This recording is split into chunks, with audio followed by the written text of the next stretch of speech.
Hello guys, Assalamu alaikum. How are you all? Hope are you all fit and fine. It's Mahmudul Islam in front of you. Today I would like to share with you about fluency part 2. বন্ধুরা আমরা গত ক্লাসে fluency part 1 এর ক্লাসটি করেছি। আজকে আমরা করব ফ্লুয়েন্সি পার্ট 2 এর ক্লাসটি। Those people are beginner. This class is too much important for this beginner. That's why I said that if you have mumbling problem, you should join this class. বন্ধুরা যারা আমরা গত ক্লাসটিতে ফ্লুয়েন্সি পার্টের প্রথম ক্লাসটি করেছি, আজকে আমরা করব ফ্লুয়েন্সি পার্টের দ্বিতীয় ক্লাসটি। এই ক্লাসটি খুবই গুরুত্বপূর্ণ, যাদের মুখের জড়তা আছে এবং মাবলিং প্রবলেম আছে তাদের জন্য এই ক্লাসটি খুবই গুরুত্বপূর্ণ। তাই আমরা দেরি না করে আমরা ক্লাসে ফিরে যাচ্ছি। Let's get start dear listeners. আমি আজকে সাজিয়েছি ফ্লুয়েন্সি পার্টের 2 এর 1 থেকে 7 পর্যন্ত যে ক্লাসটি সাজিয়েছি। এই ক্লাসটি খুবই গুরুত্বপূর্ণ। দেখুন যে আমরা যদি মুখের জড়তা কাটাতে চাই, মুখের মাবলিং প্রবলেম রিমুভ করতে চাই, মুখের ফ্লুয়েন্সি আনতে চাই, তাহলে এই ক্লাসটি খুবই গুরুত্বপূর্ণ। আর দেখুন এমন ভাবে এই ম্যাজিক্যাল টপিকগুলো সাজানো হয়েছে যে আপনি যদি উচ্চারণ করেন, বারবার একই ধাঁচে উচ্চারণ করেন, এই ক্লাসটি খুবই গুরুত্বপূর্ণ। তাই আমি শুরু করতেছি। দেখুন 1 নম্বর এ খাপ অপ খাপা খপি খাপ ইনা খাপা খপি খাপ আ খাপ অপ খাপা খপি ইনা খাপা খপি খাপ। একই ধরনের ওয়ার্ড দেখুন বারবার পুনরাবৃত্তি ঘটতেছে। আ খাপ অপ খপা খপি ইনা খপা খপি খাপ, এই ধরনের। দেখুন তারপরে দেখুন হাই ট্রেক travelling tractor trailer truck tracker. একই ধরনের ওয়ার্ড গুলো বারবার আসতেছে। তার মানে যখন আমি একই ধরনের ওয়ার্ড গুলো বারবার উচ্চারণ করবেন তখনই আপনার ফ্লুয়েন্সি আসবে। দেখুন আর দেখুন হাই ট্রেক travelling tractor trailer truck tracker, এই ধরনের। এরপরে দেখুন ফিটা ফাইপা ফিক আফিক আফিকল ফেপাস ফিটা ফাইপা ফিক আফিক আফিকল ফেকাস।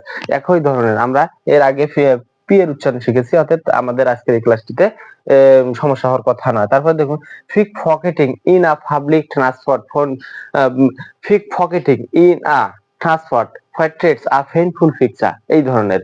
তারপরে দেখুন 30,000 thirsty snake thirstily drink 3,000 legs. একই ধরনের ওয়ার্ডের পুনরাবৃত্তি যখন আপনি একই ধরনের ওয়ার্ড বারবার উচ্চারণ করবেন তখন আপনার ফ্লুয়েন্সি আসবে। এই ধরুন তো my sister sell silk shirt but sister doesn't sell silk shirt, এই ধরনের ওয়ার্ড। দেখুন একই ধরনের ওয়ার্ড বারবার আসতেছে। My sister sell silk shirt but sister doesn't sell silk shirt, এই ধরনের। একই ধরনের ওয়ার্ড গুলো বারবার আসতেছে, তখন আপনি একটু ডিফারেন্স সেল সিল্ক শার্ট, এই ধরনের। সিস্টার ডাজন সিল্ক শার্ট, এই ধরনের। দেখুন দা 33 thieves thought that they thought the throne throughout Thursday, এই ধরনের।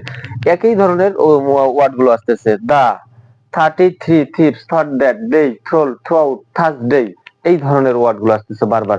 এখন আপনি এটা একবারে দেখে আপনি অত সহজে পারবেন না। আপনাকে বারবার প্র্যাকটিস করতে হবে।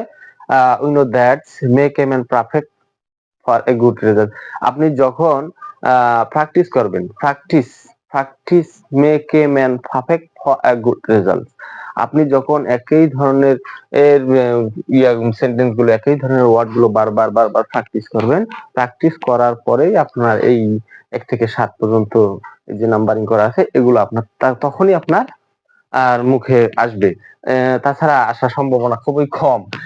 আ খাপ অফ খাপা খপি ইনা খপা খপি খাপ আ খাপ অফ খাপা খপি ইনা খপা খপি খাপ হাই ট্রেক travelling tractor trailer truck tracker ফিটা ফাইফা ফিক আফিক আফিকল ফেকাস pickpocketing a public transport a painful picture. আপনি এইভাবে উচ্চারণ করতেই থাকবেন। তারপর দেখুন দা 33 thieves thought that they throughout Thursday, এইভাবে যখন আপনি বারবার একই উচ্চারণ, my sister sell silk shirt but Fister doesn't sell silk shirt, এই ধরনের যখন বলবেন তখন আপনার কাজ হলো আপনি এটা একটা স্ক্রিনশট নিয়ে নিতে পারেন এবং বা আপনার নোটে নোট করতে পারেন। নোট করে বারবার আপনি উচ্চারণ করার চেষ্টা করবেন। আগে প্রথম অবস্থায় আপনি আপনার উচ্চারণটা ঠিক করবেন, এরপর আপনি স্পিডটা বাড়াবেন। দেখুন আমরা তো বাংলাদেশি, বাংলা ভাষায় কথা বলি, বাংলা ভাষায় কথা বলতে আমরা অভ্যস্ত। আসলে একই ধরনের একই ধাঁচের যে ইংলিশের ওয়ার্ড প্যাটার্ন গুলো আছে, ওয়ার্ড গুলো সহজে আমাদের মুখে আসতে চায় না। তাই আমাদের প্র্যাকটিস করতে হবে। প্র্যাকটিসের ছাড়া আপনি এইগুলো কখনোই আপনার ফ্লুয়েন্সি আনতে পারবেন না। That's why I say that if you are beginner, you have to practice this fluency part 2. This class is too much important for this beginners. আপনি 1 থেকে 7 পর্যন্ত এটা যখন আপনার বুকের ভিতরে আসবে, আপনি যখন সঠিক উচ্চারণ করতে পারবেন, তখন আপনি চেষ্টা করবেন একবারে একটা লাইন 10 বার বলার। আ খা পা খ পা খ পি না খ পা খ পি খা পা আ খ পা খ পা খ পি না খ পা খ পি খা পা আ খ পা খ পা খ পি না খ পা খ পি খা পা হাই টেক ট্রাভেলিং ট্রাক্টর ঠেলা ট্রাক টাকা পিটা ফাই পা পিকা পিকা পিকল পিকা pickpocketing a public transport a painful ফিক্সার। আপনি এভাবে তখন বারবার বলবেন, my sister sell silk shirt but mister Fister doesn't sell silk shirt. আপনি এইভাবে বারবার করে হাই টেক ট্রাভেলিং ট্রাক্টর ঠেলা ট্রাক টাকা পিটা ফাই পা pick a pick a pickle পিকাস ঠিক পকেটিং অফ পাবলিক ট্রান্সপোর্ট। দেখুন আসলে বিষয়গুলো অত সহজ নয়। যেভাবে প্যাটার্ন গুলো সাজানো হয়েছে, আপনি দেখবেন গুগলে দেখবেন অনেক ঠাং টুইস্ট আছে, এগুলো কিন্তু ঠাং টুইস্ট। আপনি দেখবেন গুগলে অনেক ঠাং টুইস্ট আছে, তার ভিতর থেকে বাছাই করে নেবেন, দেখবেন অনেক হাজারো ঠাং টুইস্ট আছে, তার ভিতর যেগুলো আসলে ভালো, যেগুলো পড়লে বারবার উচ্চারণ করলে মুখে ফ্লুয়েন্সি আসবে, সেগুলো নিয়ে সাজানো হয়েছে ইনশাল্লাহ। আপনি দেখবেন। এছাড়াও আহ যখন আপনি বারবার এগুলো উচ্চারণ করবেন, তখন আপনার ফ্লুয়েন্সিটা আসবে, তাছাড়া আসবে না। তো আজকের ক্লাসটা বেশি দীর্ঘায়িত করতেছি না, কারণ এর পরবর্তী যে আমাদের ক্লাসগুলো আছে, এই পরবর্তী ক্লাসগুলো খুবই গুরুত্বপূর্ণ ক্লাস, এবং যে গত ক্লাসগুলো হয়েছে সেগুলো গুরুত্বপূর্ণ, অনেক গুরুত্বপূর্ণ ক্লাস ছিল। এবং আগামীতে যে ক্লাসগুলো আসতেছে, তা আমরা এই ক্লাসের ভিতর দিয়ে আমরা শিখবো। এরপরে আসতেছে টেন্সের ক্লাস, মডালস এর ক্লাস। আসলে টেন্স মডালস এর ক্লাসগুলো যখন আমরা করব, তখন অবশ্যই ক্লাসগুলো খুবই গুরুত্বপূর্ণ হবে, এবং আজকের ক্লাসটিও খুবই গুরুত্বপূর্ণ। আশা করি যে এই ক্লাসটি আপনাদের অনেকটা মুখে ফ্লুয়েন্সি আনার জন্য অনেকটা হেল্প করবে, যদি আপনি এর ভিডিওটা দেখেন। দেখার পর যদি আপনি প্র্যাকটিস করেন, তাহলে এই ক্লাসটি খুবই হেল্পফুল একটি class. Those people are beginner, you have to practice this fluency part 2. No more today. Thanks a lot everyone.